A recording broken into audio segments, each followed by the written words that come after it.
ऐसा हिंसा किसी समस्या का हल नहीं है। भारतीय मजदूर संघ या कोई भी समझदार आदमी और जो देश में के प्रति थोड़ी सी भी अगर संवेदना रखता है तो कभी वो हिंसा के लिए नहीं है, और हिंसा से कोई समस्या का हल भी नहीं निकलता।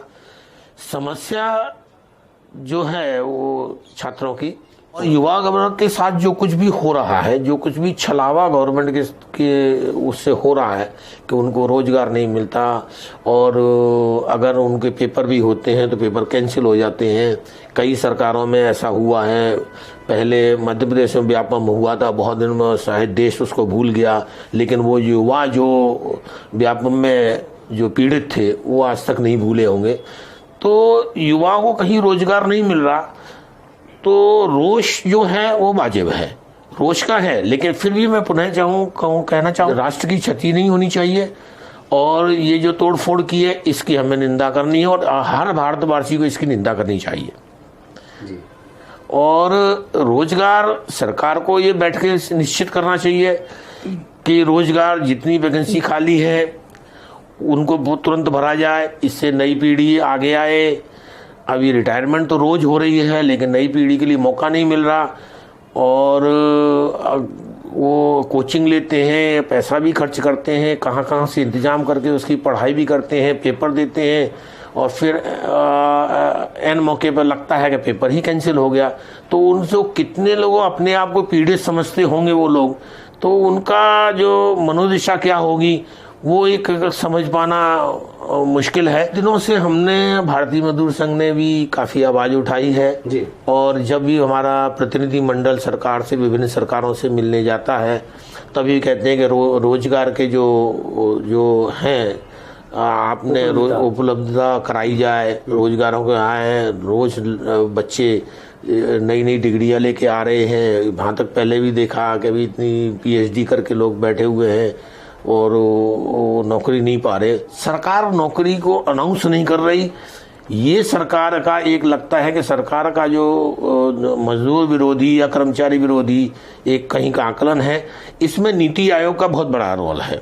मैं सरकार को इतना दोष नहीं देता जितना ये सरकार के जो सरकार पे डाटा प्रोवाइड करने वाले लोग हैं, ये जो आईएस लॉबी है, ये हमेशा रही है। सरकार किसी भी विचारधारा की रही हो, ये आज का सुखद पहलू है कि आज की सरकार भारतीय मजदूर संघ के विचारधारा की सरकार है, लेकिन उसके बावजूद काम वही चल रहा है जो पुरानी गवर्नमेंट चल रही थी। जहां तक रोजगार का सवाल है, केंद्र सरकार है, विभिन्न राज्य सरकारों में भी यही है। अब आप देखिए यूपी में चुनाव है, हमारा बहुत बड़ा स्टेट है और बड़ा महत्वपूर्ण स्टेट है, और सबके लिए है। जो भी वहाँ वोट देने हैं वोटर्स के लिए महत्वपूर्ण है, उनको देखना कि भी किसकी गवर्नमेंट लानी है, क्या लाना है क्या नहीं लेना। आज के लॉलीपॉप हर जगह दिया जा रहा है। जी। अभी आप मैं 5 साल का डाटा मैं यूपी गवर्नमेंट का निकाल के बताऊं, 1,80,000 टीचर्स की वैकेंसी बाकी है। अभी टीचर्स की वैकेंसी कम है 1 लाख यूपी में। जी। अभी मैं अभी इसकी बात कर रहा हूँ, अभी मैं मेडिकल में नहीं जा रहा, और जितनी भी पब्लिक सेक्टर्स वहाँ की सरकारी और कंपनियां, बिजली विभाग है, पानी विभाग है, मेरे हिसाब से यूपी में कम से कम 10 लाख वैकेंसी इस समय खाली है। 10 लाख पद इस समय खाली है यूपी में, जो भरे जाने चाहिए। 5 साल से इस पर कोई काम नहीं हुआ। वहां भी 3 बार पेपर हुआ, 3 बार पेपर कैंसिल हो गए। जैसे जैसे कर्मचारी रिटायर होते जाते हैं या प्रमोशन होती जाती है तो उनके वैकेंसी खाली होती है। ये एक चला जा रहा है। मैं ये नहीं कहना चाहूंगा कि उत्तर प्रदेश सरकार जी ने इस पर ध्यान नहीं दिया, तो 5 लाख तो बहुत बड़े आंकड़े हैं। लेकिन 5 लाख के आंकड़े हैं, ये मेरा आंकड़ा नहीं है, इंटरनेट में उपलब्ध है, आप आके देख ले सकते हैं। 1,80,000 अगर आप डाटा की देखें तो 1,05 लाख कुछ अपना टीचर्स होने चाहिए, जो कि 3 लाख कुछ है, तो 1,80,000 क्लियर कट है। जो 5 लाख नहीं 10 लाख की वैकेंसी हो जाए, मतलब अगर हो जाए तो 10 लाख परिवारों का मिलेगा। 10 लाख परिवार साधना, तो समझिए कि भारत यूपी का बहुत बड़ा एक वर्ग एक ऊपर उठ के सामने आ जाएगा। झाड़ू चल रही है, मैं उस पर नहीं जाऊंगा, वो मेरा विषय नहीं है। मेरा विषय है, मेरा कंसर्न है कि जहां भी गवर्नमेंट में श्रम कानूनों को लेके कुछ हो रहा है या श्रमिकों के लिए कुछ काम नहीं हो रहा, मैं उस पर बात करूंगा। एक मजेदार डाटा आपको बताऊंगा। केजरीवाल जी पंजाब में कह रहे हैं कि हम गेस्ट टीचर को, अभी मैंने देखा गेस्ट टीचर्स जो भी है सरकारी स्कूलों में, उनको हम पक्का करेंगे। जबकि 7-8 साल इस गवर्नमेंट को हो गए। 22,000 दिल्ली में आजकल 22,000 आज भी अपना गेस्ट टीचर्स हैं जिनको पक्का नहीं किया गया। 22,000 कितने सालों से काम कर रहे हैं वो 22,000 गेस्ट टीचर, और अभी जो परमानेंट टीचर्स हैं वो अलग हैं। ऐसे ही कई डिपार्टमेंट है, एमसीडी है, पुलिस में है। पुलिस में मेरे पास दिल्ली का डाटा क्या अगर बात करें, अभी आप दिल्ली का डाटा, आपको क्या लगता है दिल्ली में अभी कितना वैकेंसी होगा? दिल्ली में इटसेल्फ कम से कम 15 लाख वैकेंसी होंगी दिल्ली में MCD, NDMC, Delhi government, Delhi police और दिल्ली जो सरकार के अपने जो है उसमें ये सब इन्होंने अपना खाली रखे हुए हैं पद सारे। भी आपको बताया है कि सारे जितने भी गवर्नमेंट नए डिपार्टमेंट खोल देती है या पुराने डिपार्टमेंट जितने सब, जो मैं आपको समझाऊं, जैसे एमसीडी है, एमसीडी में कुछ नहीं, एमसीडी में जितने भी बढ़ा है, एमसीडी का दायरा बढ़ता है, आपके क्षेत्र बढ़ते जाते हैं। पहले दिल्ली छोटी थी, अब उसका क्षेत्रफल बढ़ता गया। तो उसमें सफाई के लिए, सीवरेज के लिए, सब चीजों के लिए आदमी स्टाफ चाहिए, ठीक है ना।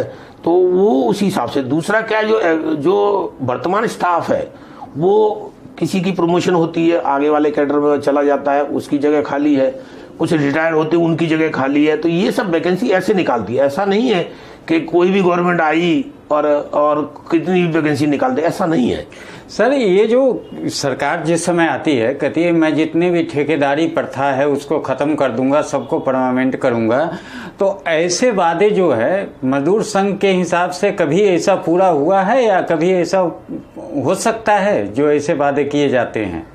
सर ये आपने सही सवाल उठाया है। मजदूर संघ का भी कंसर्न रहा है, ये हमको बड़ा चिंता का विषय रहा है कि ठेकेदारी प्रथा अभी तक चालू है और सब जगह सारे जितने भी सरकारी कार्यालय हैं उनमें सब में जितने भी आप देखिए ग्रुप डी के जितने भी और ग्रुप सी में भी कुछ लोग हैं वो सब ठेकेदार के माध्यम से लगे हुए हैं और वो बेचारे कुछ नहीं है, मिनिमम वेज ही पा रहे हैं और कुछ नहीं पा रहे। 30 हजार रुपया लेके उनको जॉब दिया जाता है और साल भर में टेंडर जब खत्म होता है दूसरा टेंडर वाले भी कहते हैं इतने दो तो रखेंगे, हाँ, नहीं तो हटा देंगे। आपकी बात तो ऐसे में मजदूर का शोषण जब हो रहा है बड़े स्तर पर, तो क्या मजदूर संघ में कोई ऐसा, भारतीय मजदूर संघ में कोई ऐसा प्रावधान है जो इन लोगों के खिलाफ कभी आवाज उठाए हैं आप लोग? भारतीय मजदूर संघ ने आवाज उठाएंगे जब कोई हमारे सामने आए जी। सबसे पहले तो सामने नहीं आता, कोई शिकायत नहीं करता।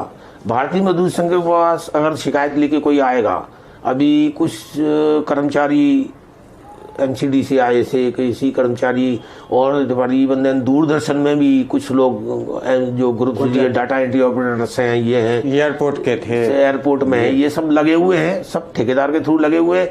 उनमें से कोई आता नहीं, आवाज उठाने के लिए कोई आता नहीं। भारतीय मजदूर संघ का कार्यालय है, भारतीय मजदूर संघ अजमेरी गेट पे हमारा दिल्ली में कार्यालय है, हमारी टीम है, सब कुछ सारा कुछ काम बढ़िया से हो रहा है, सुनी जाती है लोगों की। हम सुनेंगे, सहायता यथासंभव जितनी भी सहायता होगी हम लोग कर रहे हैं, भारतीय मजदूर संघ कर रहा है। जब केस लड़ा जाएगा, उसमें जब लड़ा जाएगा तो हम अपना जो वकील वहां लगा देंगे। अगर वो कोर्ट केस में जाता है तो केस लगा देंगे, वकील होगा या नहीं, वो वकील होगा। अगर छोटी मोटी कोई होगी तो हमारे कार्यकर्ता ही चले जाते हैं, ऐसा कुछ नहीं है। और अगर हाई कोर्ट वगैरह में अगर केस जाएगा तो वकील जाएगा, वकील वो नॉमिनल चार्जेस लेता है हमारे। तो वो जो नॉमिनल चार्ज लेता है वो कौन, वो भुक्तभोगी देगा या भारतीय मजदूर संघ देगा? नहीं, वो अगर भुक्तभोगी अगर देने की स्थिति में नहीं होगा तो भारतीय मजदूर संघ माफी कराएगा उसका जी। हाँ, भारतीय मजदूर संघ उसको फ्री ऑफ कॉस्ट भी उसकी सहायता करेगा। इंश्योरेंस क्षेत्र, जहाँ तक साधारण बीमा निगम का सवाल है कि आज भी वहाँ कर्मचारियों में आक्रोश है। 2017 से उनका वेज रिवीजन नहीं हुआ है, भर्ती बंद है। कभी गवर्नमेंट 2019 में बजट में लेके आई थी कि 4 कंपनी जो सरकारी है उनमें से 3 का मर्जर किया जाएगा, 3 को मर्जर किया जाएगा, 1 ही और 2 कंपनी बना दी जाएंगी 4 की। बजट में है ये। उसके बाद देखा तो पब्लिक ने वहाँ से बीमा छोड़ दिया, हड़बड़ी जैसी मच गई। उसके बाद अपना आज तक उसमें कुछ नहीं है। अब कहते हैं कि ये प्राइवेटाइजेशन होगा, इनका प्राइवेट के हाथों में जाएगा। वेज रिवीजन हो नहीं रहा, कर्मचारी सड़क पे हैं, भारतीय मजदूर संघ के साथ भी सड़क पे है उनके साथ, और हम भी उनके अपना साथ लगे हैं। सरकार से अनुरोध कर रहे हैं इनका वेज रिवीजन करिएगा। जब 5 साल में गवर्नमेंट ने बैंक का कर दिया है, LIC का कर दिया है, तो जो ये साधारण GIC जो कंपनी है इनका क्यों नहीं? तो वो भी सड़क पे हैं। कल परसों स्ट्राइक हुई थी, काफ़ी दिनों से आंदोलन में चल रहे हैं। सारी यूनियन जिस क्षेत्र की यूनियन है सारे कर्मचारी आंदोलन कर रहे हैं। सरकार के खिलाफ आक्रोश है, सरकार को इस पर ध्यान देना चाहिए। सरकार ध्यान नहीं दे रही। हम लोग भी, हमारा प्रतिनिधिमंडल भी माननीय वित्त मंत्री जी से मिला है, लेकिन अब तक कोई आश्वासन नहीं मिल रहा है, अब तक कुछ उसका जवाब नहीं है। तो ये स्थिति बड़ी विकट है। जहाँ तक रोजगार का संबंध का सवाल है, स्थिति बड़ी विकट है। और मैं तो ये नहीं समझता कि किसी राष्ट्र को अगर समृद्ध बनाना हो तो जब उसका मजदूर ही समृद्ध नहीं होगा तो राष्ट्र क्या समृद्ध बनेगा। इसलिए सरकार से हमारा अपेक्षा है कि उसका समाधान करे, मजदूरों के लिए आगे आए। कॉम्बिनेशन पेपरों में नजर आ रहा है, रोड पे नजर नहीं आ रहा है। कॉम्बिनेशन सबका विकास होना चाहिए, तो मजदूर का तो विकास हो नहीं रहा। मजदूर तो आज भी सड़क पे है। अभी पिछली भी कोविड के टाइम पे आपने देख लिया, सब सड़क पे थे। मजदूर क्या है, मजदूर का पहले गवर्नमेंट ने अनाउंस किया कि ये जो जितना कोविड के टाइम पे लॉकडाउन होगा उसकी तनख्वाह मिलेगी। मेरे को तो नहीं लगता कि किसी की तनख्वाह मिली है। जो लोग हमारे पास भारतीय मजदूर संघ के पास आए, हमने उनसे रिक्वेस्ट की, उनको तनख्वाह मिली, और किसी संगठनों के पास गए होंगे उनको मिली। लेकिन हर आदमी तो भारतीय मजदूर संघ के पास नहीं आता ना। कुछ मजदूर क्षेत्र में कुछ अच्छे काम भी हुए हैं। गवर्नमेंट ने अभी कुछ अच्छे काम भी किए। ये ई-श्रम पोर्टल भी चालू किया है, वो बहुत अच्छा है। उसमें अगर हम लोग जितने भी श्रमिक हैं ये उसमें अगर रजिस्ट्रेशन कराएंगे तो उनको काफी कुछ बेनिफिट्स हैं और काफी कुछ का प्रावधान है उसमें।